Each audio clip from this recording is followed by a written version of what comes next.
ஐடியாலஜியா பர்சனாலிட்டியா எது நீடா இருக்கு? அனைவருக்கும் வணக்கம். தமிழ்நாட்டினுடைய அரசியலை பொறுத்த வரைக்கும் ஐடியாலஜி தான் இங்க பிரதானம். ஏன் அப்படின்னு கேட்டீங்கன்னா, எந்த ஒரு கட்சி அமைப்பாக இருக்கலாம், இயக்கமாக இருக்கலாம், ஒரு தத்துவம் இருக்கணும். அந்த தத்துவத்தை சரியாக கொண்டு போய் சேர்ப்பதற்கு ஒரு லீடர் இருக்கணும். அந்த தத்துவத்தையும் அந்த லீடர் சொல்வதை கேட்டு அதன்படி நடப்பதற்கு கேடர்ஸ் இருக்கணும். ஐடியாலஜி எங்க கிட்ட இருக்கு, சரியான லீடர் இல்லைன்னா அந்த ஐடியாலஜி இருந்தும் அது வேஸ்ட் தான். இல்ல லீடர் இருக்காங்க, சரியான ஐடியாலஜி இல்லைன்னா அதுவும் அட்டர் ஃபெயிலியர்.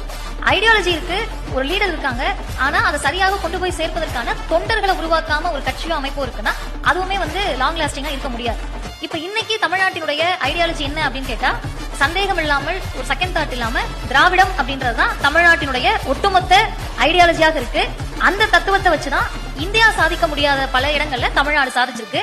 ஒருவேளை இந்த ஐடியாலஜி கையில இல்லாம இருந்திருந்தா இன்னைக்கு நார்த் இந்தியால நடக்கக்கூடிய பல சம்பவங்கள் தமிழ்நாட்டிலையும் நடந்திருக்கும். சோ ஐடியாலஜிய யார் எடுத்துட்டு போறாங்க அப்படின்ற லீடர்ஷிப்பும் முக்கியம். அதை நீங்க பர்சனாலிட்டிக்குள்ள சுருக்குனீங்கன்னா அது ஒரு ரசிகத்துவத்திலையும் ஒரு ரசிக மனப்பான்மையில போய் முடிஞ்சிடும்.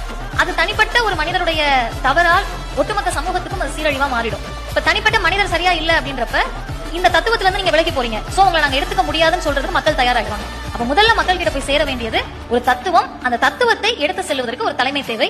அது தமிழ்நாட்டில் சரியாக அமைந்திருக்கிறது. அதனாலதான் ஒரு 50 வருஷத்துல இவ்வளவு சாதிச்சு நிக்க முடியும்.